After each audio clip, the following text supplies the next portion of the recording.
God. Technical difficulty. Yay!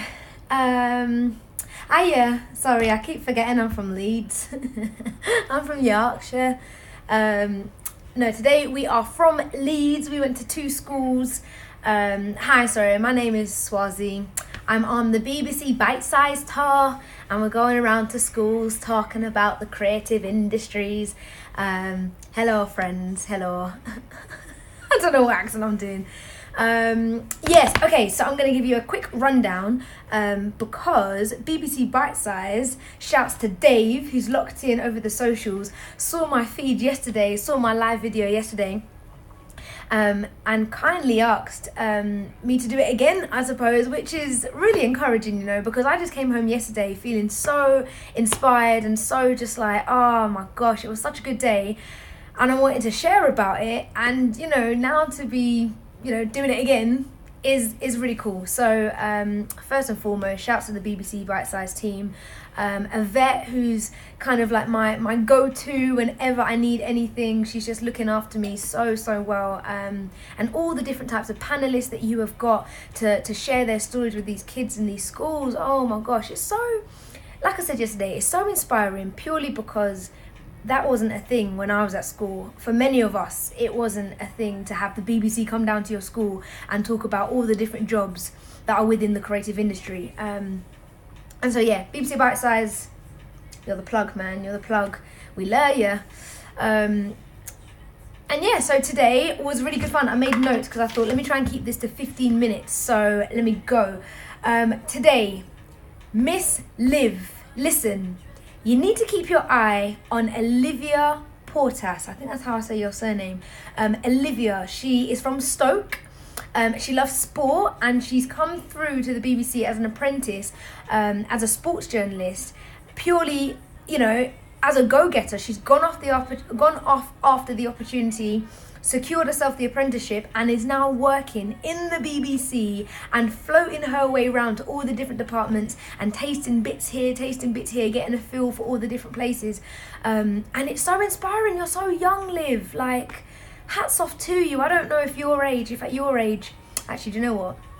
I've probably would have been doing the same, but just having the initiative to go after an opportunity that is not the common opportunity and seeing how far you get to the point where you get your apprenticeship and you're working hard.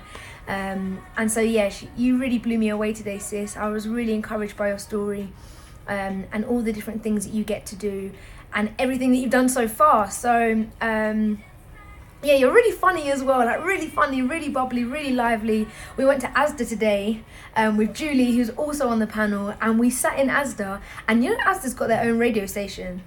Listen, you think I won't be... No, I'm joking, kiss.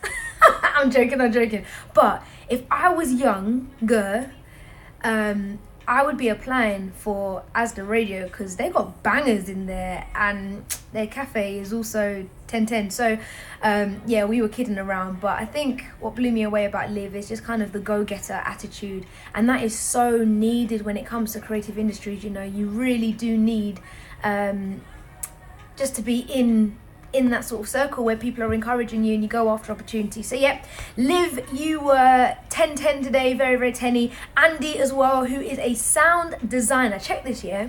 Sorry, also, don't watch the swag. This is obviously pajama bottoms because they're fleecy, and this is my genuine shirt that I wore today. Anyway, Andy, who is very quiet, very reserved, but very, very funny. He just said things today that was just like really on the mark. And so his job is taking commercials or taking any sort of footage that hasn't got audio and adding the audio on. So he was talking about Blue Planet, and obviously we know Blue Planet with all the gorgeous animals and everything that's going on, and he's like, no, it comes sometimes with no audio, and so it's my job to put the audio in. So not just Blue Planet, but he gave the example, he works internationally, shouts to Andy's international, where a drone company will film from really high up, send him the footage of with no audio but excellent visuals,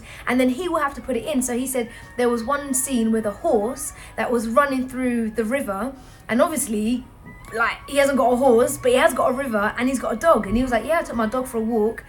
My dog ran through the river. It sounded like a horse. Who's going to know any different? And that's the audio that I added in. Genius.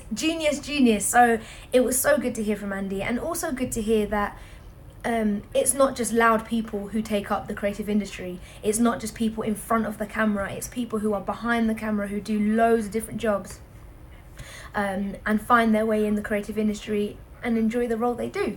And then we've also got Julie today. Julie just blew me away as well. So she is a commercial choreographer. Check it. Every advert, every scene that you see that's got dancing in it, Julie is your girl. She's got the moves, and it was inspiring to hear her story. She, correct me if I'm right in thinking that, but she said that she didn't finish school. She's got dyslexia, which made subjects like English, maths, and science, and most subjects really difficult. Her parents had really bad mental health issues, and so she became a carer for her parents, and also siblings, and so she just didn't finish school. And you know, for an audience of kids who are like, wow, someone asked today, has anyone had a bad education? And she was so real and so honest and was like, yeah, me.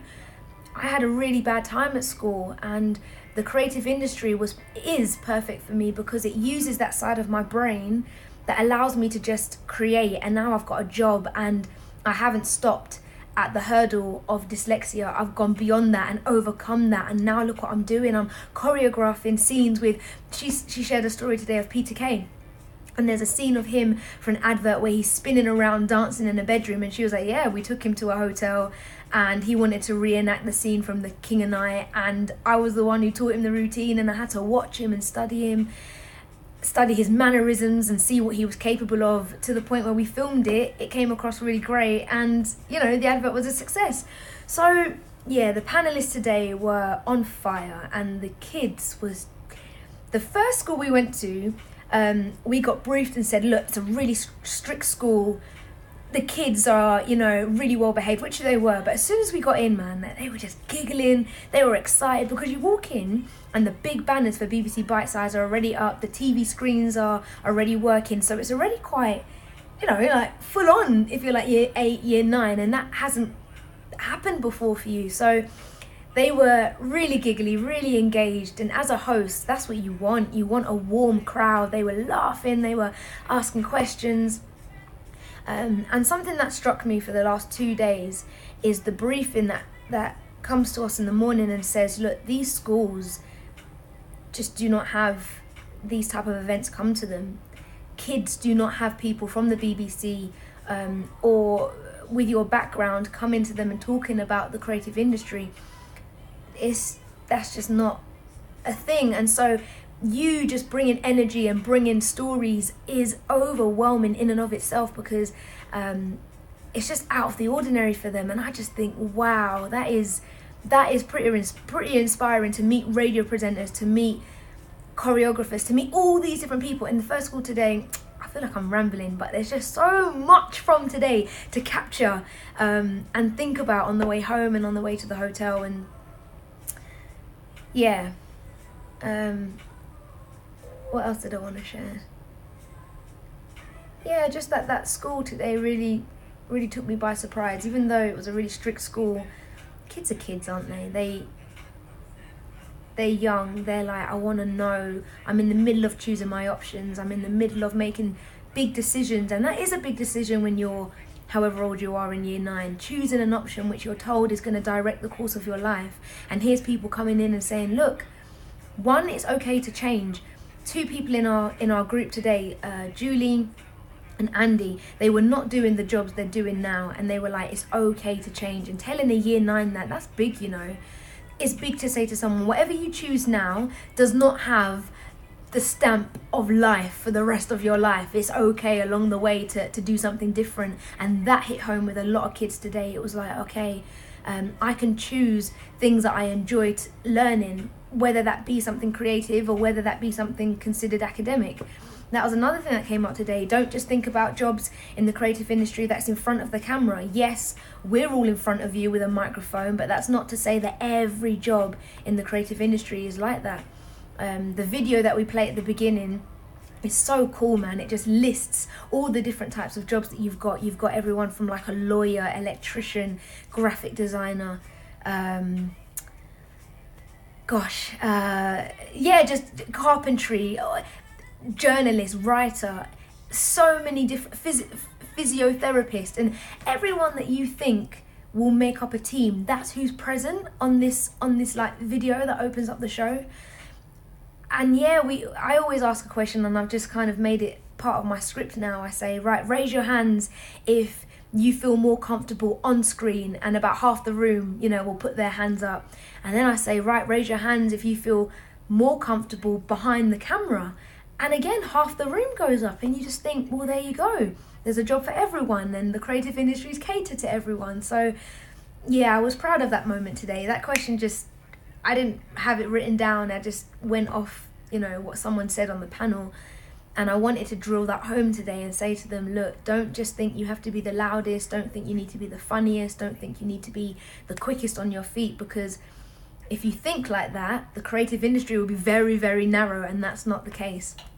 Shouts to Liv again. Liv, you made a fantastic point today about, let me just make sure. I don't do these live things, so I'm just making sure, like, comments.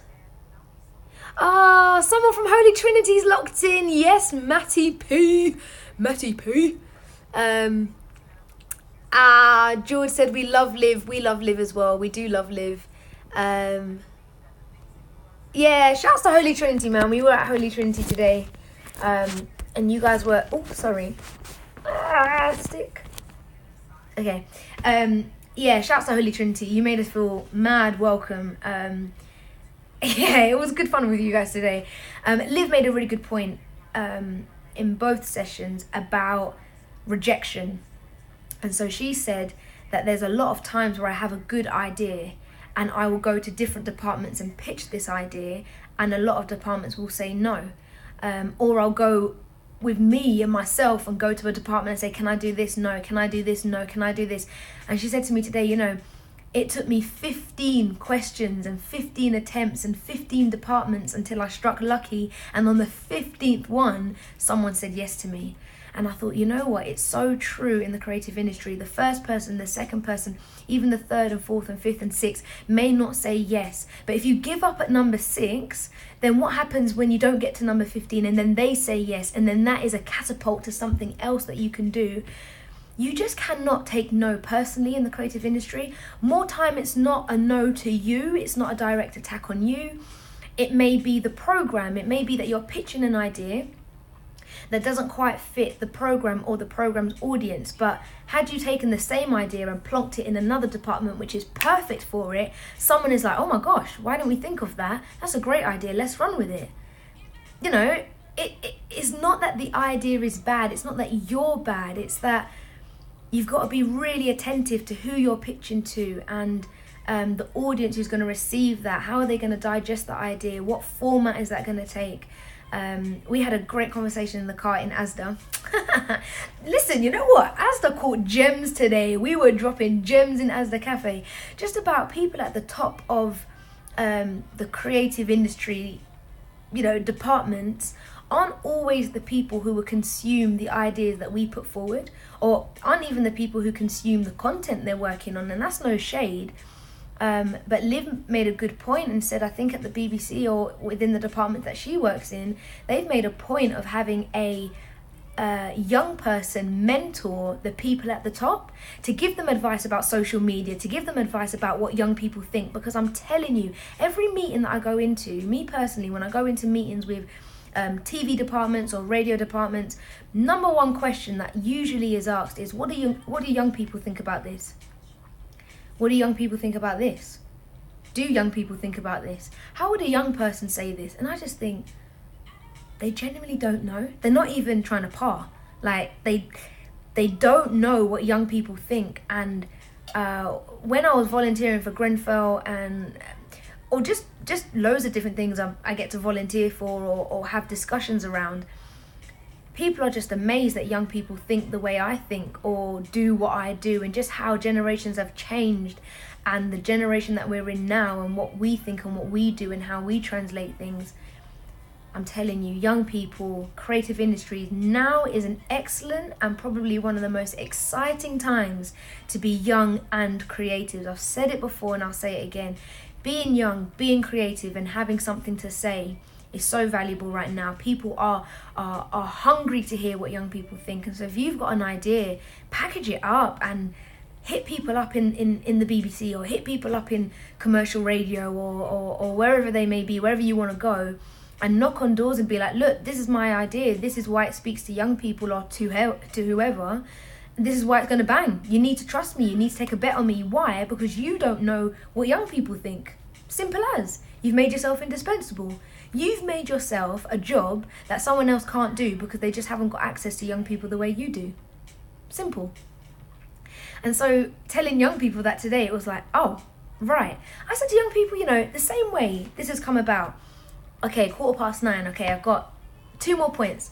The way this came about, last night, absolute buzz from the whole show.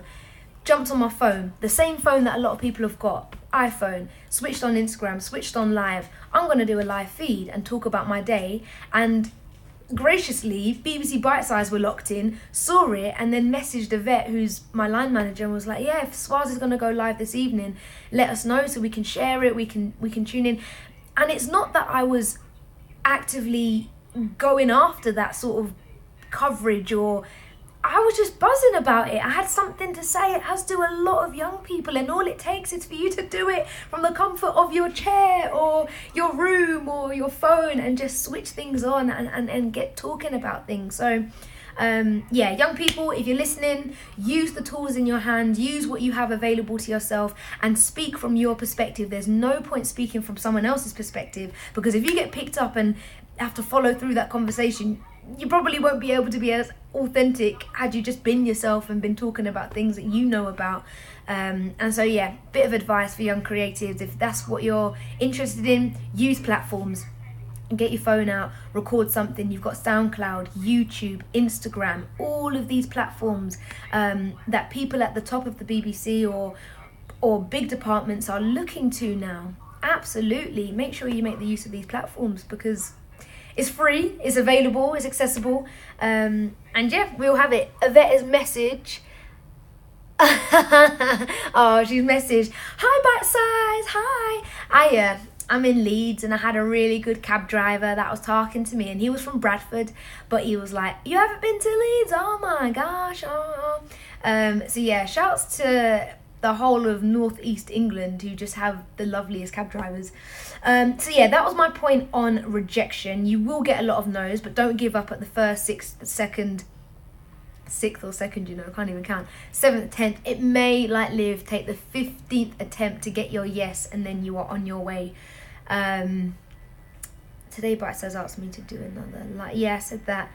Yeah, and it's okay to change your mind. When I was at school, I wanted to get onto TV, although I thought saying that was really arrogant. I thought that saying I genuinely knew I was going to be on TV. This year, listen, 2019 is my year. I'm going to be on TV in one way or another. And that's not me saying that out of arrogance. It's just, I know it's, when you just have that, that stum in your chest, like it's happening. But I had that feeling way back, probably in like year 8, year 9. I was confident, but the problem that I had was I couldn't find the route. I didn't have the map. I didn't have the A to B of how to get myself from the classroom into TV. And so I thought, well, I love drama. I'm going to take drama.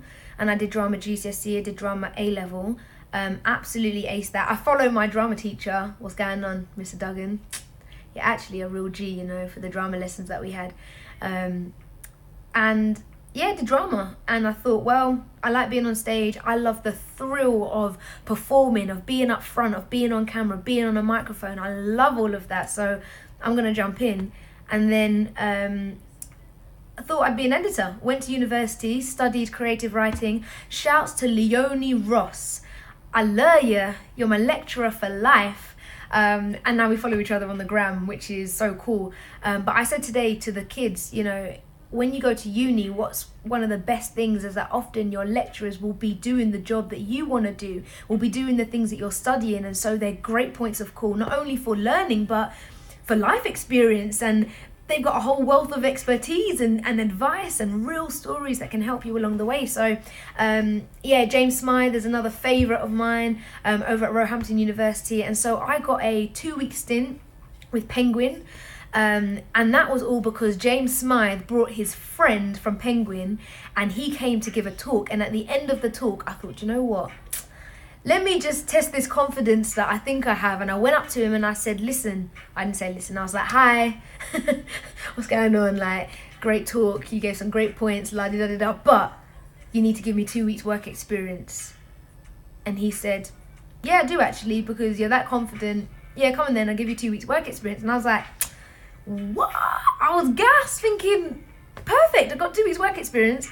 So then I turned up, Penguin, Strand, London, like suited and booted, and I got there and I hated it.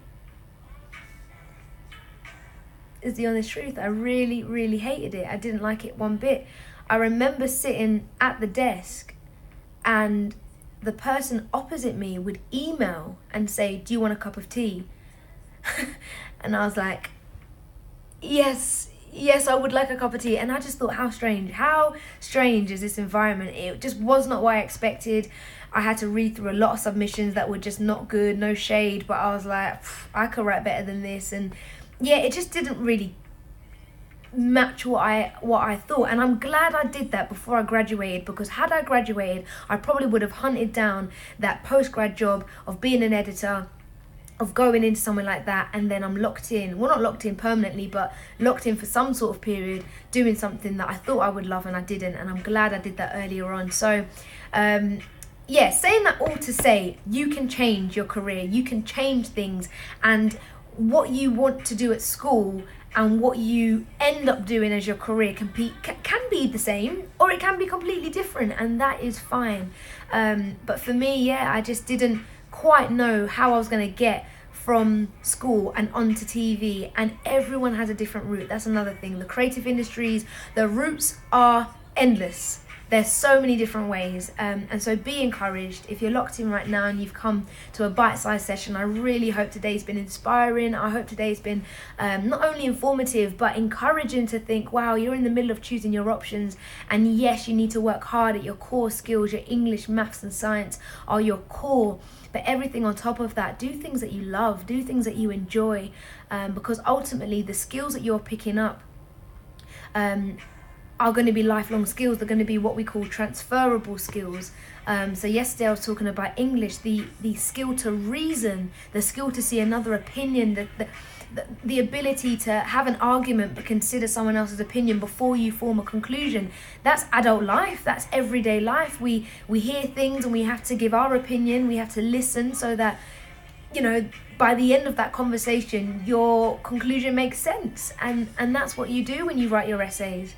Timekeeping, organisation skills, all of these things fall into GCSE, and so you're learning things on the go that you don't realise will be applicable for later on in life. And so Holy Trinity, I think Carlton was the school that we went to this morning. Thank you for having us. I really hope today's sessions were helpful. And any questions, send it into Bitesize. You know where they are. Log on. It's a free website. They've got all the tips and tricks that you need with your revision, with your career stuff, with your options and GCSEs.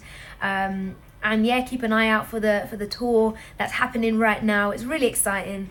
And creatives as well. This kind of stuff is really valuable. And last night the question was, had you studied the creative industry, would you be doing something different today? And a lot of people messaged and said 100%, which just goes to show how important it is to engage young people with the idea of how many jobs are inside the creative industry and what creative means. I think we need to kind of redeem that word a little bit from thinking it's the nuts and bolts of creativity, which it is, and which it is for a lot of people, but it's also the ability to think outside the box and do something that's not the conventional way. That's also being creative.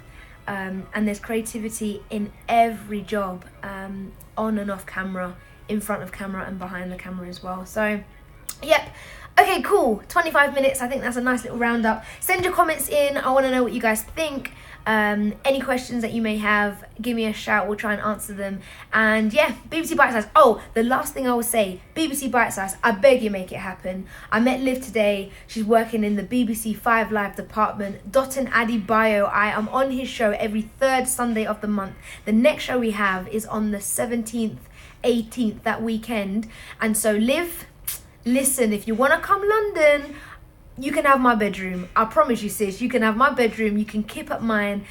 We can go down to BBC 5 Live, and then you guys can go back up to Manchester. But I would love to have you on. It's a young phone in. We talk about things that apply to young people. The questions, the topics are always good fun. And so yeah, Bitesize, please, could you make that happen? Because I think that would be an excellent story to carry forward all that we've been doing with you. And yeah, just show that young people, that's where it's at. It's all popping over at BBC Bitesize, and we want to make these things real as possible. So yeah, you're the plug, man. Until tomorrow, that's it. Bye. Yorkshire. Actually, yesterday I had a Yorkshire cup of tea, and it was gorgeous. Shout to the Northerners who are actually DMing me saying, you sound more Northern than me. Liz, I know you're locked in and my accent is very good. Santini, I told you, I'm actually from Leeds. Anyway, I will go now. Good night. Bye.